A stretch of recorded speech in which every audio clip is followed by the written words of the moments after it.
இப்ப எதுக்கு நீ கண்ண திறந்த? இல்ல, நீங்க இருக்கீங்களா இல்லையான்னு பார்த்தேன். மேல உனக்கு நம்பிக்கை இல்லையா? நான் இருக்கேன். நல்லா கண்ண மூடி தூங்கு. நான் இங்க தான் இருப்பேன். கண்மணி காலையில எந்திரிச்சு படிக்கிறா. அவளுக்கு காஃபி கொடுத்தா பெட்டரா இருக்கும். தேங்க்ஸ். எதுக்கு? இல்ல, நைட்டு நான் எல்லாரையும் ரொம்பவே பயமுறுத்திட்டேன். நான் சொன்னதை யாருமே நம்பல. எல்லாருமே நான் ஏதோ கனவு கண்டு உளர்னேன்னு நினைச்சிட்டாங்க. ஆனா நீங்க மட்டும் தான் நான் சொன்னதை நம்புனீங்க. அது ஒரு பெரிய விஷயம்லாம் ஒண்ணும் இல்ல. அப்புறம் நைட்டு நல்லா தூக்கம் வந்துச்சா? தூங்க வச்சதே நீங்க தானே. நீங்க என் கூடவே இருந்ததுனாலதான் நான் கண்ணையே மூடினேன். இல்லனா சத்தியமா என்னால நேத்து நைட்டு தூங்கிருக்கவே முடியாது. அண்ட் நடுவுல உனக்கு தூக்கம் எதுவும் கலையில இல்ல? நீங்க கூடவே இருந்தீங்கல்ல, அதான் நல்லா தூங்கிட்டேன்.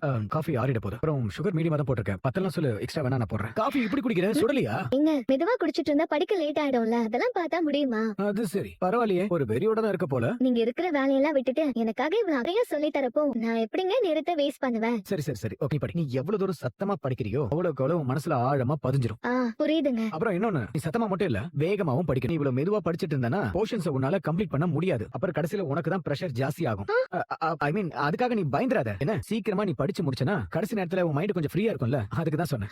படி. கண்மணி, இதோ வரேங்க. கண்மணி, என்னங்க? இங்க பாரு, எக்ஸாம் வேற நெருங்கிட்டே இருக்கு. சுத்தமா டைமே இல்ல. இன்னும் 2-3 நாள் தான் உனக்கு இருக்கு. நீ பாட்டுக்கு நான் போனதுக்கு அப்புறம் கிச்சன் ரூம்ல போய் உட்காந்துக்க போறேன். இங்க பாரு, நான் என்ன சொல்றேன்னா, படிக்கிறத தவிர நீ எந்த வேலையும் பண்ண கூடாது. சரியா? வீட்ல சமையல், வாஷிங் எல்லாத்தையும் சர்வன்ட் பாத்துப்பாங்க. அது மட்டும் இல்லாம அம்மா அவங்கள வச்சு மேனேஜ் பண்ணிக்கணும்னு சொல்லிட்டாங்க. இன்னைக்கு ஃபுல் டே உனக்கு இருக்கிற ஒரே வேலை உட்காந்து படிக்கிறது மட்டும் தான். நைட் நான் வந்த உடனே உனக்கு ஒரு டெஸ்ட் வைப்பேன். எக்ஸாம் இருக்கு, ரிட்டன் டெஸ்ட் வேற இருக்கு. சோ ஒழுங்கா எழுதணும். அதுக்கு நீ ஒழுங்கா படிக்கணும். அதை தான் நான் எதிர்பார்க்கறேன். சரிங்க. என் நம்பிக்கை காப்பாத்துவல.